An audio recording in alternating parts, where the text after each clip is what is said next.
कक्षा 7 के सभी विद्यार्थियों का मेरे चैनल में हार्दिक स्वागत है। आज मैं उपस्थित हूँ आपकी हिंदी पाठ्य पुस्तक दीक्षा अथवा मंजरी जो भी आपके पास हो का पाठ 17 वरदान मांगूंगा नहीं लेकर। तो पिछले वीडियो में आपने देखा था इसका अर्थ कविता का, और आज जो है इसका अभ्यास कार्य है। तो आइए प्रारंभ करते हैं। अभ्यास कार्य में कुछ करने को, तो ये शब्दार्थ तो आप स्वयं लिखिएगा, है ना। आप इसमें से देखकर और आप अपनी उत्तर पुस्तिका में लिखिए प्रश्न अभ्यास में कुछ करने को। तो ये आपका विद्यार्थियों का काम है और विचार और कल्पना भी आपको करना है। और यहाँ से पाठ से मैं आपको दे रही हूँ अभ्यास कार्य। देखिए, पहला है पाठ से पहला है निम्नलिखित पंक्तियों का भाव स्पष्ट कीजिए।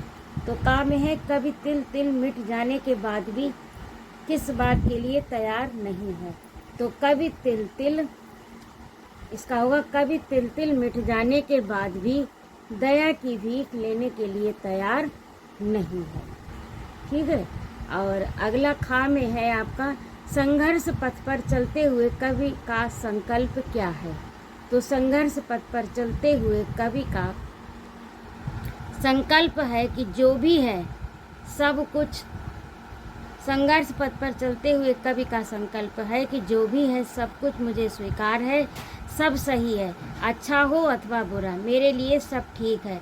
मैं संघर्ष करता रहूँगा पर वरदान नहीं मांगूंगा। और अगला गा में देखिए, कर्तव्य पथ के विषय में कवि का दृढ़ संकल्प क्या है।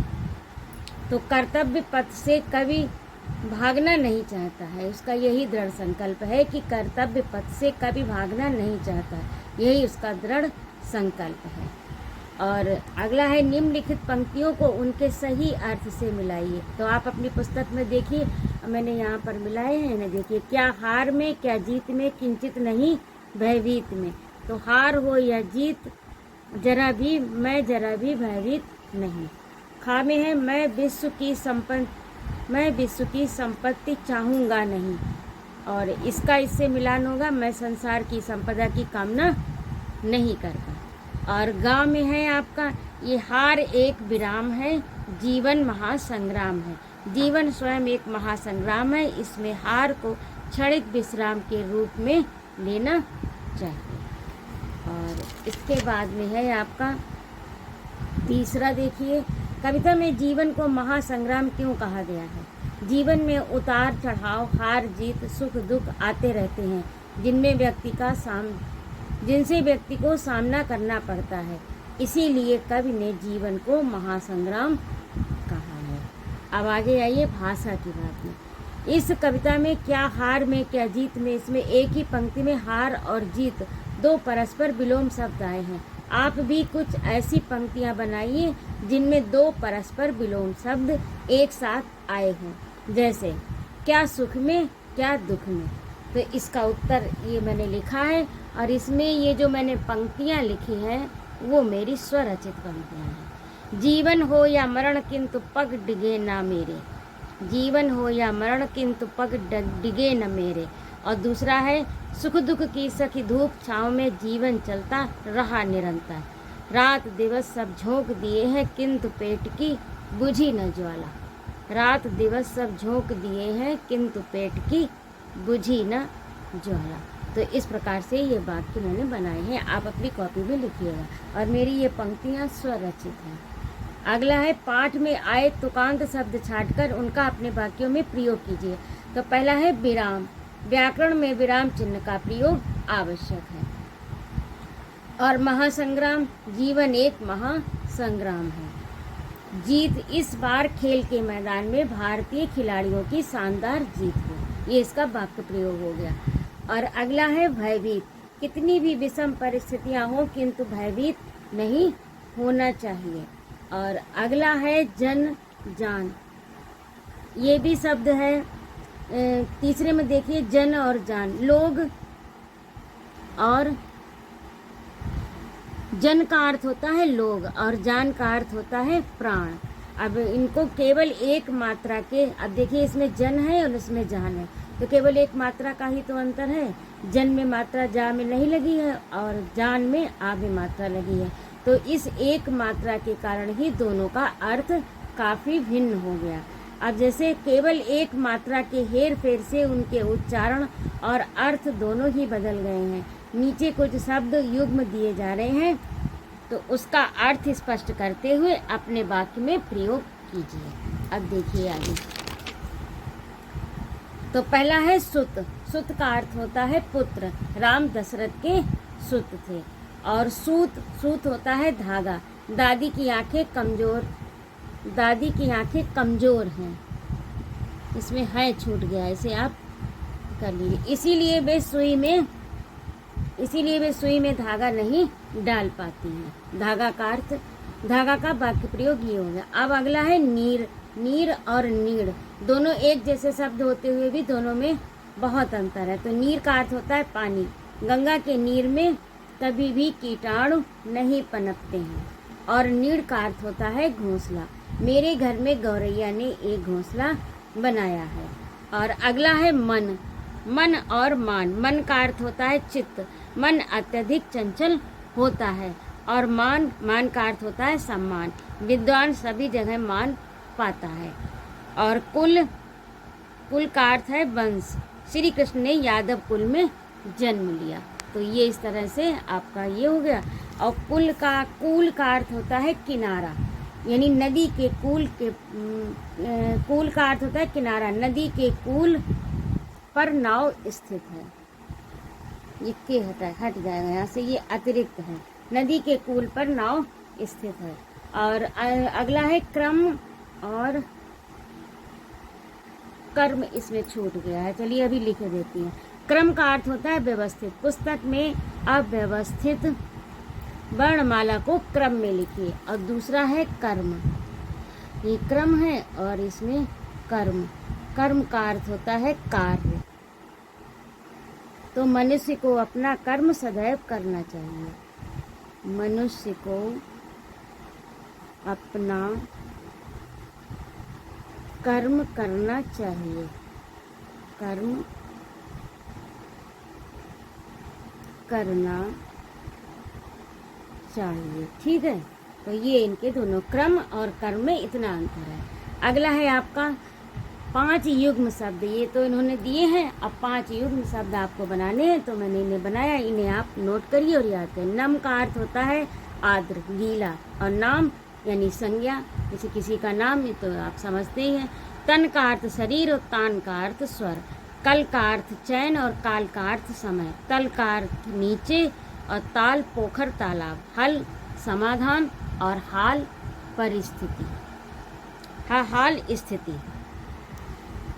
और अगला देखिए पाठ 17 का वरदान मांग। इसमें मैंने आपको सारांश के स्वरूप पूरी कविता का अर्थ दे दिया है।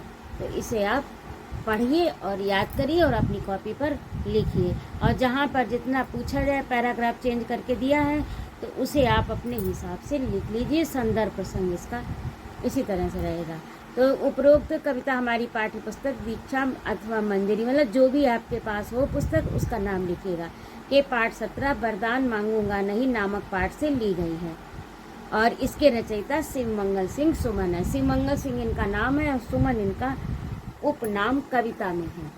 तो आइए प्रसंग देखते हैं। प्रस्तुत कविता में कवि अपने स्वाभिमान के साथ प्रत्येक परिस्थिति में रहना चाहता है। वह ईश्वर से वरदान मांगकर जीवन की विषमताओं को दूर करना नहीं चाहता है। अब इसका देखिए भावार्थ। कवि कहता है कि जीवन की सभी विषम परिस्थितियों से लड़कर विजय प्राप्त करना ही जीवन का उद्देश्य है। यदि हार मिले तो वह एक विराम है, ठहराव है, विश्राम है। उसके लिए परेशान नहीं होना चाहिए। मैं तिल तिल अर्थात कठिनाई में मैं कितना भी, अब इसमें 2 बार मैं आ गया तो इसे एक बार हटा देते हैं। मैं तिल तिल अर्थात कठिनाइयों में कितना भी कष्ट को प्राप्त करूं, पर दया की भीख मैं नहीं लूँगा।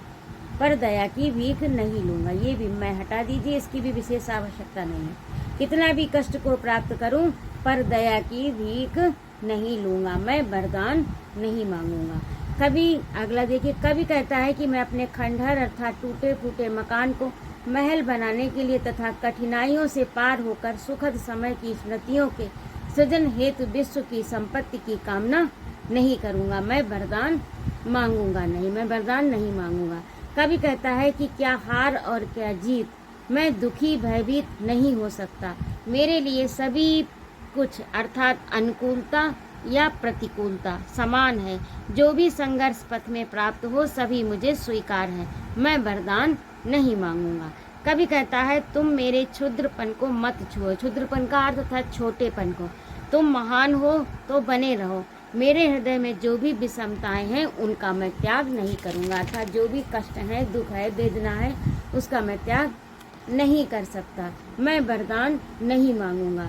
कभी कहता है कि मेरे हृदय को कितना भी ताप मिले अर्थात कितनी भी प्रतिकूलता परेशानी मिले और मुझे अभिशाप मिले अर्थात कष्टों को और बढ़ावा मिले, किंतु मैं अपने कर्तव्य पथ से पलायन नहीं करूंगा अर्थात नहीं भागूंगा, उसको नहीं छोड़ूंगा, मेरा जो भी कर्तव्य है उसका पालन करूंगा, किसी भी प्रकार की कैसी भी परिस्थिति हो, मैं वरदान नहीं मांगूंगा। तो ये आपकी कविता का संदर्भ प्रसंग सहित भावार्थ था। आशा है आपको समझ में आया होगा। यदि ना समझ में आया हो तो कृपया मेरे कमेंट बॉक्स में अवश्य लिखिएगा, और यदि आपको मेरा पढ़ाना अच्छा लगता हो तो मुझे सपोर्ट करिए, मेरे चैनल को सब्सक्राइब कीजिए, और आपके सुझाव का मेरे कमेंट बॉक्स में सादर स्वागत है। अब आगे देखिए अंत में वरदान। अभी आपका पाठ जो है वो थोड़ा सा रह गया, इसे इसमें देख लीजिए। तिल तिल मिटूंगा यहाँ तक हो गया था, और इसके बाद में मैंने आपका वो सारांश दे दिया।